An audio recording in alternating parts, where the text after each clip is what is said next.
वंदे मातरम पर लोकसभा में जब चर्चा हुई तो पूरे देश की नजर मुस्लिम सांसदों पर खासतौर पे थी कि इस मसले पर वो क्या विचार रखते हैं। धर्म के आधार पर क्या ये नेता वंदे मातरम का विरोध करते हैं या फिर इसका पूरा समर्थन करते हैं। मुस्लिम नेताओं में सबसे ज्यादा ओवैसी के वक्तव्य की चर्चा हो रही है। आइए जानते हैं कि असदुद्दीन ओवैसी ने लोकसभा में वंदे मातरम पर बोलते हुए क्या क्या बात कही और क्या तथ्य रखे। एआईएमआईएम नेता असदुद्दीन ओवैसी ने कहा कि देशभक्ति को किसी एक धर्म या पहचान से जोड़ना संविधान के उसूलों के खिलाफ है और इससे समाज में निश्चित तौर पर फूट बढ़ेगी।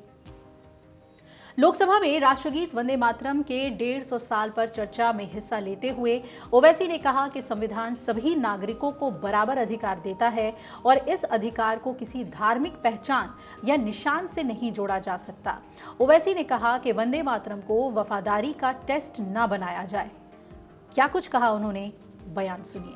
अगर हम इसे टेस्ट बनाते हैं वफादारी का, तो फिर मान लीजिए कि ये गांधी, अंबेडकर, टैगोर, बोस और लाखों आजादी के सिपाहियों की सोच को छोड़कर गोडसे की सोच की हिंदू कौमी परस्ताना, मैडम खत्म कर रहा हूं, हिंदू कौम परस्ताना को इख्तियार करेंगे। मुझे वतन से बेइंतहा मोहब्बत है मैडम, और इंशाल्लाह हमेशा रहेगी। मगर बावजूद इसके कि मेरी मस्जिद, मेरी इबादत गाह, मेरे कपड़े, मेरे कारोबार पर हमले होते, मगर मैं फिर भी कहता हूं कि वतन मेरा, हर वतन को हम छोड़कर नहीं जाएंगे। मगर हुब्बुल वतनी का क्या मुतालबा है? हुब्बुल वतनी ये कहता है कि वतन से मोहब्बत है तो जुल्म को खत्म करो, गरीबी को खत्म करो, बेरोजगारी को खत्म करो, जबर का खात्मा करो, अमन का गहवारा बनाओ, पाकिस्तान की दहशतगर्दी को खत्म करो, एक्सप्लॉयटेशन को रोको, शरारत को रोको, मुल्क के खिलाफ की जाने वाली साजिश खत्म करो। मैडम, भारत एक चमन है जहां पर हर फूल को खिलना चाहिए, और अगर कोई इस फूल के अगर पूरे फूल खिलेंगे तो उसकी खुशबू से ये वतन मुअत्तर होगा। मगर अगर इस चमन का माली ये कहेगा कि एक ही फूल खिलेगा, तो मैं जिम्मेदारी के साथ कह रहा हूं, अगर एक ही फूल खिलेगा तो वो सहरा बन जाएगा और माली माली नहीं रहेगा, वो जल्लाद कहलाएगा। तो इसीलिए मैडम, हम उम्मीद करते हैं कि हुकूमत इस पर जोर जबर ना करे। मेरा राइट है, यकीनन मैं जानता हूं कि आजादी के लड़ाई में वंदे मातरम का नारा था, मगर अगर आप इसको जबर करेंगे तो ये संविधान के खिलाफ है। वफादारी का सर्टिफिकेट हमसे मत लीजिए मैडम, खत्म कर रहा हूं। वफादारी का सर्टिफिकेट हमसे मत लीजिए। आपके बुजुर्गों के कोई एक किताब में लिख के क्या लिखा है बता दीजिए, कहां पर क्या लिखा हुआ है। तो आपने सुना कि ओवैसी ने कहा कि संविधान हम लोग से शुरू होता है, किसी देवी देवता के नाम से नहीं। ओवैसी ने कहा कि देशभक्ति को किसी एक धर्म या पहचान से जोड़ना संविधान के उसूलों के खिलाफ है और इससे समाज में फूट बढ़ेगी। उन्होंने प्रस्तावना में लिखी सोच, बोलने, विश्वास, आस्था और पूजा की आज़ादी को लोकतंत्र की नींव बताया और कहा कि देश किसी एक धर्म की प्रॉपर्टी नहीं हो सकता। भारतीय मुसलमान जिन्ना के कट्टर विरोधी हैं, ये भी बात उन्होंने रखी। संविधान सभा में हुई बहस का जिक्र करते हुए उन्होंने कहा कि वंदे मातरम से जुड़े बदलावों पर विचार किया गया, लेकिन प्रस्तावना को किसी देवी के नाम से शुरू करने का प्रस्ताव कभी स्वीकार नहीं किया गया। हैदराबाद के सांसद ने यह भी कहा कि भारतीय मुसलमान जिन्ना के कट्टर विरोधी हैं, यही वजह है कि उन्होंने भारत में रहने का फैसला किया। ओवैसी ने कहा कि वंदे मातरम को वफादारी का टेस्ट ना बनाया जाए।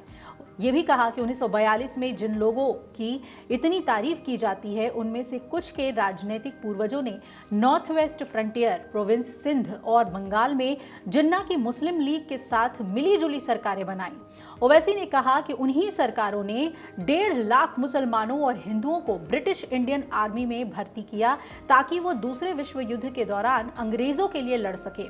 कानूनी उदाहरणों का हवाला देते हुए ओवैसी ने कहा कि वंदे मातरम को जबरदस्ती किसी की वफादारी का पैमाना नहीं बनाया जाना चाहिए और अपने देश से प्यार करना एक बात है, लेकिन देशभक्ति को किसी धार्मिक रस्म या किताब से जोड़ देना संविधान के खिलाफ है।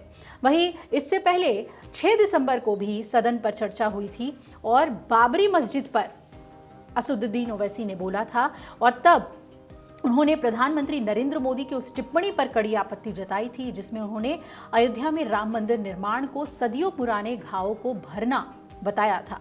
ओवैसी ने कहा कि सुप्रीम कोर्ट ने खुद माना था कि बाबरी मस्जिद किसी मंदिर को तोड़कर नहीं बनाई गई थी।